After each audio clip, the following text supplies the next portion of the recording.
ఓం శ్రీమాత్రే నమః. గుణం. ఒక రాజు ఒంటి నిండా ఆభరణాలతో అడవికి బయలుదేరాడు.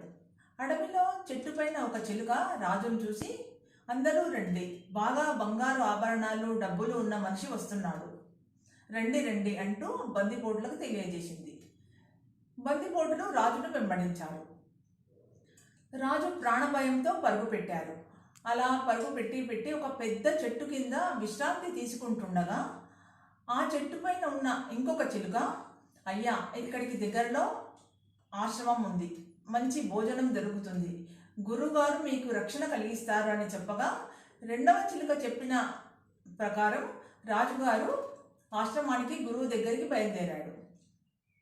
వెళ్ళగానే గురువుగారు మంచినీరు ఇచ్చి మంచి రుచికరమైన భోజనం పెట్టి సేదతీరమన్నాడు.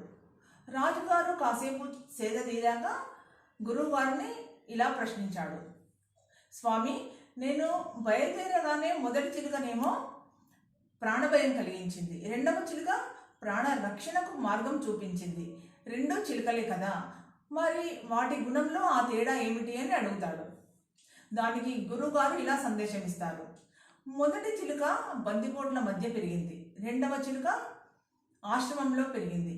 మొదటిది దోచుకోవడం నేర్చుకుంది, రెండవది ఆదరించడం నేర్చుకుంది. అంటే మనం ఎలాంటి వారి సాంగత్యంలో ఉంటే అలాంటి గుణాలు కలుగుతాయి. ఒక్క చెడు స్నేహం చాలు మనిషి పాడయ్యేందుకు. అందుకని ఎల్లప్పుడూ మంచి స్నేహితులనే ఎంచుకోవాలి.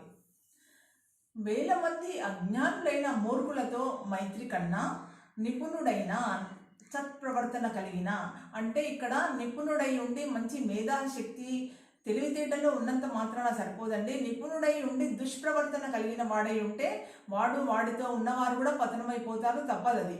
అందుకని నిపుణుడైన సత్ప్రవర్తన కలిగిన ఒక జ్ఞానిని కలవడం చాలా మంచిది అని శ్రీరామచంద్రుల వారు గ్రహించమని చెప్పారు అని గురువు గారు సందేశం ఇచ్చారు. జై శ్రీరామ్.